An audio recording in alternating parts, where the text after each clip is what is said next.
15, we're preparing for lunch. Holiday today here in the Philippines.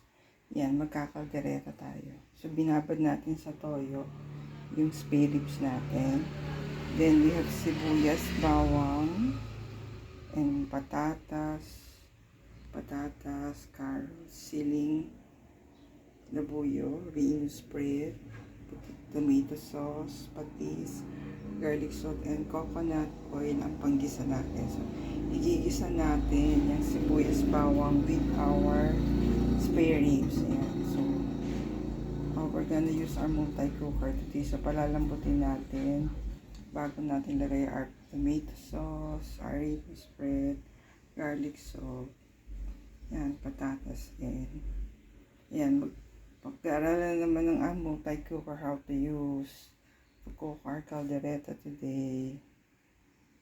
For Kuya Daniel yan tomorrow. Navigate na naman natin ang paggamit, Kuya Daniel, ang ating multi-cooker. Hanabishi nga ba yan? Hanabishi multi-cooker. So yan, ginisa na natin sibuyas, bawang. Tapos ito, gigisa natin ang ating spare ribs. Yan, paanuhin muna natin yung ating sibuyas bawang bago natin ilagay yung ating pork spare ribs. Nagisa na natin yung spare ribs natin, sibuyas, bawang, oil, coconut oil. Yan, kinasapot siya natin bago natin lagyan ng water para lumambot siya.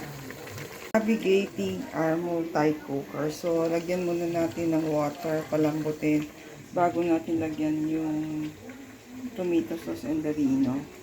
Yan, we're navigating. Hindi tayo sanay magluto using our multi-cooker. So, yan. Yan muna yung gagawin natin. Papakuluin natin sa water para siya lumambot before putting in the Del Monte Filipino style tomato sauce and Reno spread. Del Monte, baka naman you want to sponsor our cooking caldereta today. Ayan, using our multi-cooker. So, Del Monte, calling Del Monte. We're using Filipino style tomato sauce. Baka you would like to sponsor our cooking with your tomato sauces or mga sauces for caldereta, etc. etc. Pressure cook muna natin as per instruction ang ating spare ribs. Hindi pa natin alam kung ilang minutes. Pero orasan din natin sa clock. We're navigating again using our multi-cooker, Hanabishi multi-cooker. So yan, nilagay natin yung sana malambot na yung ating spare ribs. For 30 minutes natin siya pressure cook. Walang lumabas na minutes eh. I don't know. Pero siguro lumambat naman yan. So, nilagay na natin yung patatas and carrots para lumambot. And lalagyan na rin natin yung tomato sauce and Reno spread. Later, we'll place the siling labuyo.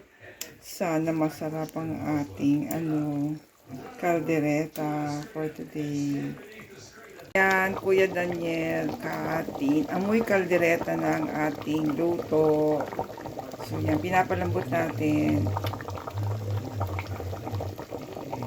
So, yan, masarap sana. Magustuhan ipapsyan ni Kuya Daniel ang ating spare ribs caldereta.